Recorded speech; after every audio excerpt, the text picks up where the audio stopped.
Assalamualaikum warahmatullahi wabarakatuh. Selamat pagi Pak Joko selaku dosen pengampu mata kuliah evaluasi pembelajaran biologi. Dan selamat pagi juga kepada teman-teman biologi 03. Untuk pertemuan kali ini kita akan belajar mengenai evaluasi pembelajaran biologi dalam perspektif kurikulum 2013. Nah, sebelumnya perkenankan saya terlebih dahulu untuk memperkenalkan anggota kelompok saya.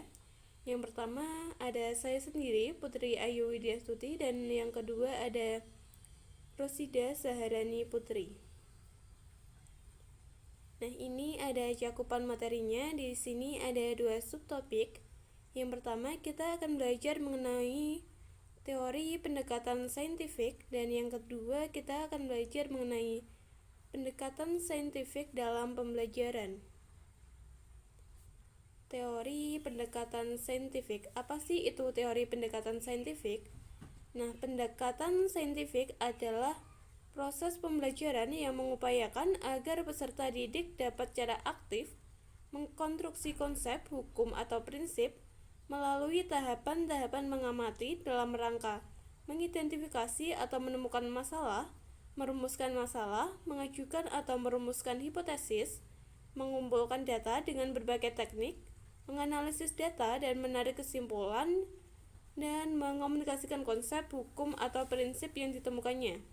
Nah, secara teoritik, pendekatan saintifik ini dapat dilacak pada teori-teori belajar populer seperti berikut ini, yaitu yang pertama, teori Piaget yang dikembangkan oleh James Piaget, dan yang kedua ada teori belajar Brunner yang dikembangkan oleh Jerome Brunner, dan yang ketiga ada teori belajar Vygotsky yang dikembangkan oleh Lev Vygotsky. Nah, yang pertama ini ada teori Piaget. Nah, di sini tuh Piaget berpendapat bahwa belajar berkaitan dengan pembentukan dan perkembangan skema atau jamak skema. Skema di sini bermakna suatu struktur mental atau struktur kognitif yang dengannya seseorang secara intelektual beradaptasi dan mengkoordinasi lingkungan sekitarnya. Nah, yang kedua ada teori belajar Brunner. Brunner di sini berpendapat bahwa perkembangan intelektual anak mengikuti 3 tahap representasi yang berurutan, yaitu yang pertama ada enaktif, yaitu segala perhatian anak tergantung pada responnya. Kemudian ikonik, pola berpikir anak tergantung pada organisasi sensoriknya.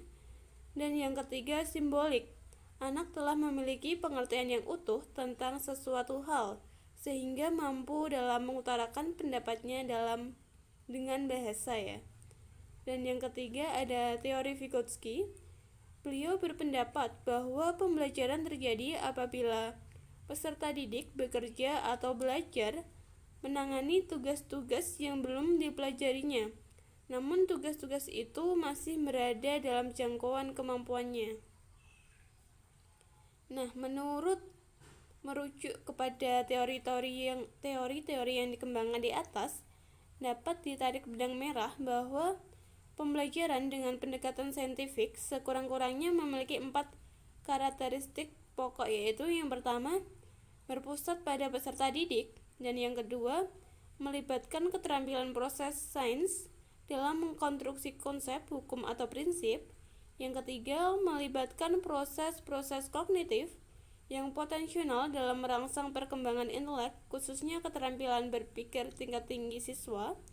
Dan yang terakhir, dapat mengembangkan karakteristik peserta didik.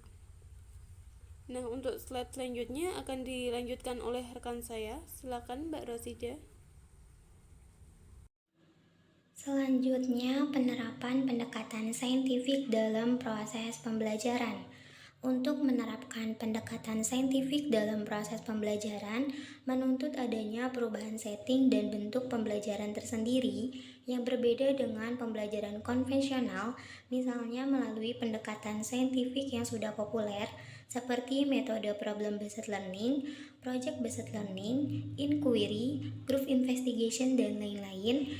dalam kurikulum 2013 seperti digambarkan dalam Depdikbud bahwa proses pembelajaran dengan pendekatan saintifik menyentuh 3 ranah, yaitu sikap, pengetahuan, dan keterampilan. Bisa lihat gambar di samping.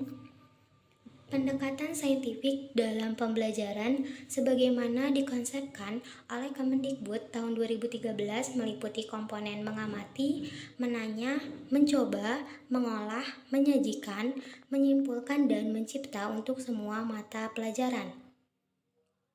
Tahapan di atas sebagaimana dengan bagus telah dikemukakan oleh Dr. Sulipan Widya Iswara pada Pusat Pengembangan dan Pemberdayaan Pendidik dan Tenaga Kependidikan Bidang Mesin dan Teknik Industri yang selengkapnya mengemukakan sebagai berikut. 1. Mengamati. Metode mengamati mengutamakan kebermaknaan proses pembelajaran atau meaningful learning. Metode ini memiliki keunggulan tertentu, seperti menyajikan media objek secara nyata, peserta didik senang dan tertantang dan mudah pelaksanaannya. Yang kedua, menanya. Guru yang efektif mampu menginspirasi peserta didik untuk meningkatkan dan mengembangkan ranah sikap, keterampilan, dan pengetahuannya. 3. Ada menalar. Istilah menalar dalam kerangka proses pembelajaran dengan pendekatan ilmiah yang dianut dalam kurikulum 2013 untuk menggambarkan bahwa guru dan peserta didik merupakan pelaku aktif. Keempat, mencoba. Untuk memperoleh hasil belajar yang nyata atau otentik, peserta didik harus mencoba atau melakukan percobaan, terutama untuk materi atau substansi yang sesuai. Dalam hal ini, peserta didik pun harus memiliki keterampilan proses untuk mengembangkan pengetahuan tentang alam sekitar, serta mampu menggunakan metode ilmiah dan bersikap ilmiah untuk memecahkan masalah-masalah yang dihadapi sehari-hari. Yang kelima, membentuk jejaring. Pembelajaran kolaboratif merupakan suatu filsafat personal lebih dari sekadar teknik.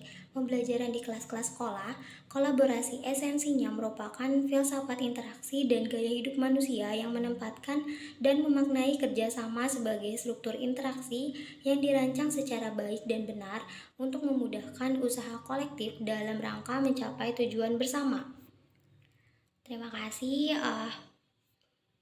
Ini daftar pustaka yang kelompok kami gunakan untuk menyusun PPT pada pertemuan hari ini. Kurang lebihnya mohon maaf. Wabillahi taufiq wal hidayah. Wassalamualaikum warahmatullahi wabarakatuh.